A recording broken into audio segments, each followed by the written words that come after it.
Bonjour à tous et bienvenue sur le blog scienceenseignes.com. Aujourd'hui, une nouvelle vidéo en chimie du niveau terminal sur le calcul du pH et du pK d'une solution d'acide faible après dissociation. Alors, qu'est-ce qu'un acide faible? Eh bien, contrairement à un acide ou une base qui sont dits forts, les acides ou bases faibles ne se dissocient pas totalement dans l'eau. Ça veut dire que, comme ils ne se dissocient pas totalement, on va avoir coexistence en même temps de la forme acide et de la forme basique en solution. On va tout de suite voir à quoi ça correspond avec un exercice. Alors, dans cet exercice, on va étudier l'acide méthanoïque, qui a comme formule HCOH. Alors, c'est un acide qui est couramment appelé acide formique, car en fait, avant, on s'est rendu compte c'est un acide qu'on pouvait trouver dans les fourmis, et qui était également fabriqué par d'autres insectes, et donc il avait été appelé acide formique en référence aux fourmis. Alors, l'acide méthanoïque est un acide dit faible.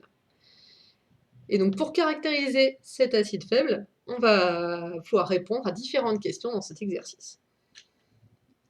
Alors, tout d'abord, donner la formule de la base conjuguée de l'acide formique. Et oui, un acide fait partie d'un couple acide-base, et donc du coup, il est important de savoir quelle est la formule de la base conjuguée de l'acide qu'on étudie. Petit 2, écrire l'équation de la réaction entre l'acide formique et l'eau. Ça, c'est une étape qui est assez importante, donc là on nous la précise, mais c'est vrai que quand on fait des calculs de chimie, même en général, ou des calculs de concentration après une réaction, c'est très important d'écrire l'équation de la réaction, même si ça paraît simple, même si on se dit « Ah mais non, c'est facile, etc. » Même si c'est simple, il faut absolument l'écrire, ça sert de base ensuite pour calculer les concentrations. Pour la troisième question, on te dit qu'on prépare une solution aqueuse, donc dans l'eau, d'acide formique, avec une concentration apportée en acide de 2 moles par litre. Donc concentration apportée, ça veut dire que voilà, on a versé l'équivalent d'une concentration d'acide de 2 moles par litre. Et donc après, cet acide formique a réagi avec l'eau. La concentration en solution de la base conjuguée, donc ça veut dire après réaction, est de 1,90-3 mol par litre. Alors maintenant qu'on sait tout ça, on va pouvoir répondre aux questions suivantes. Déterminer la concentration en solution de l'acide formique. Donc oui, on a bien vu au début que, vu que c'est un acide faible, en fait, il ne va pas totalement se dissocier dans l'eau, il ne va pas totalement disparaître. Et donc du coup, il va en rester une certaine concentration en solution. Et là, c'est ce qu'on nous demande de calculer. Petit b, déterminer la concentration en solution des ions oxonium, en supposant qu'ils viennent tous de la dissociation de l'acide formique dans l'eau. Donc oui, les ions oxonium, ils apparaissent souvent lors de la dissociation d'acide dans l'eau.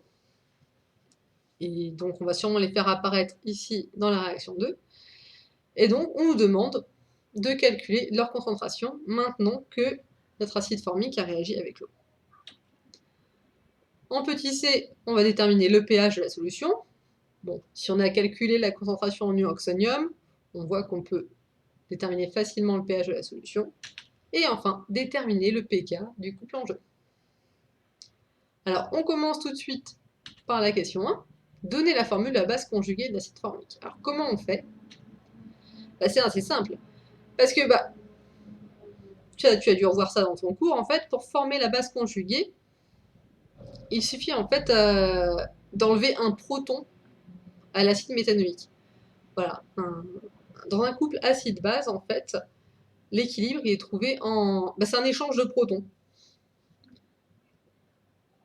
Et donc, pour former la base conjuguée de l'acide méthanoïque, eh bien, en fait, l'acide méthanoïque cède un proton à l'environnement, et donc, ça devient alors un ion méthanoate, qui a pour formule HCO-. Donc, on a ici le H de la fonction acide carboxylique qui est parti, donc un H+, et il nous reste un ion méthanoate de formule HCO-. Alors là, on te demande juste cette formule, mais pour aller un peu plus loin et pour mieux comprendre, tu peux voir en formule développée ce que ça donne. Donc ça, c'est pas demandé. Donc ici, tu as la formule de l'acide méthanoïque. Donc c'est vraiment un acide très très simple avec une fonction carboxylique ici. Et donc quand l'acide forme sa base conjuguée, en fait, c'est juste un échange de protons. Donc c'est ce proton-là qui est juste rattaché à l'oxygène, en fait, qui va vraiment avoir tendance à partir. Lui, il cherche toujours à aller voir ailleurs. Et donc, du coup, il va former une base conjuguée, ici, HCO-, et qui s'appelle en fait un ion méthanoate. Bon, ça, à la limite, on ne demande pas le nom, mais bon, ça, c'est juste pour ta culture. Alors, en deuxième question, on demandait d'écrire l'équation de la réaction entre l'acide formique et l'eau. Alors, qu'est-ce qui se passe quand je mets de l'acide formique dans l'eau? Alors, là, tu as toute l'équation qui apparaît. Donc, on te dit c'est l'équation de la réaction entre l'acide formique et l'eau. Donc, bah, voilà, le produit les réactifs, c'est notre acide formique et l'eau. Donc, comme on l'a vu à la question précédente, bah, qu'est-ce qui se passe quand notre acide se dissocie en base conjuguée? Eh bien, il donne un proton. Ce H+, ici, qui s'en va. Et qu'est-ce qu'il va faire ce H+? Il n'a qu'une seule envie, c'est d'aller réagir avec l'eau. Et donc, ça va nous donner un ion oxonium, H3O+, et il va nous rester ainsi notre ion méthanoate, HCO-. On vérifie qu'on a bien la neutralité des charges, parce que bon, ici, on a des réactifs qui sont neutres, hein, électriquement, on est neutre. Ici, on a un moins, un plus, donc ça va. Et on a gardé tous nos atomes. On voit ici qu'en fait, on avait 4 atomes d'hydrogène, 2 ici, 2 ici. Et là, on a toujours 4, 1 ici et 3 ici. Et pareil pour les atomes d'oxygène et pour les atomes de carbone. Donc on est bon, notre équation bilan est bien équilibrée. Si on passe maintenant à la question 3, on dit qu'on prépare une solution aqueuse avec une concentration apportée en acide de 2,2 mol par litre. Alors l'opérateur a réussi également à mesurer la concentration en solution de la base conjuguée, donc de notre ion méthanoate. Et il se trouve que, en fait, elle est en solution de 1,90-3. Donc la première question qu'on se pose, c'est quelle est la concentration en solution d'acide formique? Oui, donc on a ajouté 2,2 mol par litre d'acide formique, hop, on l'a mis dans l'eau. On sait qu'après réaction avec l'eau, on a une concentration en ion méthanoate qui est de 1,90-3, et la question c'est, oui, mais qu'est-ce qui me reste en fait en solution qui est toujours sous forme acide formique? Pour ça, c'est assez simple. Finalement, on sait qu'en tout, on a mis 2,2 mol par litre d'acide. On sait que finalement, après réaction, il y a 1,90-3 mol par litre qui se sont transformés en base conjuguée. Et donc, ça veut dire que la concentration d'acide méthanoïque, elle est égale à petit c, qui est la concentration totale, la concentration initiale, moins tout ce qui s'est transformé en ion méthanoate. Donc c'est égal à 2,2 mol par litre, moins 1,90-3, ce qui nous donne une concentration restante de 1,92-2 mol par litre en acide formique.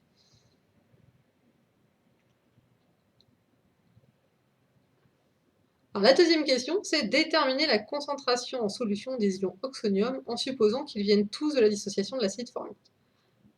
Alors les ions oxonium, comme tu l'as vu dans ton cours, généralement ils peuvent venir de deux choses. Soit ils viennent de la réaction qu'on étudie, donc ici on a vu dans la question petit 2, quand on écrit l'équation de bilan, que quand on dissociait de l'acide formique dans l'eau, on formait des ions oxonium, mais des ions oxonium, il y en a toujours en solution. Ça, dans l'eau, tu as à la fois des ions oxonium qui sont en équilibre avec des ions hydroxyde. Mais à des concentrations qui sont très faibles. Comme tu as sûrement dû voir, la concentration naturelle des ions oxonium dans l'eau, elle est aux alentours de 10-7 mol par litre, ce qui est vraiment très faible. Et généralement, voilà, quand on ajoute de l'acide dans l'eau, ça cache totalement les ions oxonium dits naturels. Donc c'est pour ça qu'on te dit, à chaque fois, on suppose que les ions oxonium viennent tous de la dissociation de l'acide formique dans l'eau. Les ions oxonium viennent tous, on le suppose ici, de de l'acide qu'on étudie et on ne va pas s'embêter à aller calculer le 10-7 d'ion oxonium qui viennent de l'eau. Donc, si on part de cette hypothèse, eh bien, ça veut dire que les ions oxonium, la concentration des ions oxonium, elle est égale à la concentration en ions méthanoate. Si on se souvient de notre équation bilan, on avait HCOH plus H2O qui donne H3O plus HCO-. Donc H3O et HCO- sont deux produits de l'équation bilan. Ils ont le même coefficient stoichiométrique qui est égal à 1, donc normalement, leur concentration doit être égale. On suppose qu'il n'y en avait pas avant, ils ont tous été formés par l'équation bilan, donc leur concentration est égale. Or, on sait, parce que c'est donné dans l'énoncé de la question 3, que la concentration en ion HCO- est égale à 1,90-3. Donc on suppose que c'est également la concentration des ions H3O+. Donc on considère que la concentration en ion oxonium, elle est également de 1,90-3. Et bien maintenant qu'on sait ça, on va pouvoir déterminer le pH de la solution. Donc là c'est assez simple, tu as une formule dans ton cours, c'est la définition du pH, qui te dit que le pH c'est égal à moins log de la concentration en ion oxonium H3O+. Donc c'est égal à moins log de 1,90-3. Et maintenant tu n'as plus qu'à prendre ta calculette et tu dois trouver normalement un pH de la solution qui vaut 2,74. Et enfin, toute dernière question, déterminer le pKa du couple en jeu. Alors comment on va faire? Pour ça tu vas utiliser une formule que tu as dans ton cours qui te dit que le pH, dans le cas d'un couple acide-base faible, le pH il est égal au pKa du couple plus le log de la concentration, du rapport de la concentration de la base sur la concentration en acide. Bon, ici, le pK, c'est ce qu'on cherche. Le pH, on vient de le déterminer. La concentration de la base, elle est donnée dans l'énoncé de la question 3. Et la concentration en acide, eh bien, on l'a calculée également dans la question précédente. Donc, avec un petit peu de transformation, notre formule, ça devient pK égale pH moins log de HCO moins sur HCOH. HCO moins, notre base conjuguée, HCOH, notre acide formique. C'est donc égal à 2,74 moins log de 1,90-3, la concentration en HCO-, divisé par 1,92-2, la concentration en acide formique. Et si tu calcules tout ça, ça te donne un pK qui est égal à 3,7. Donc le pKa du couple acide méthanoïque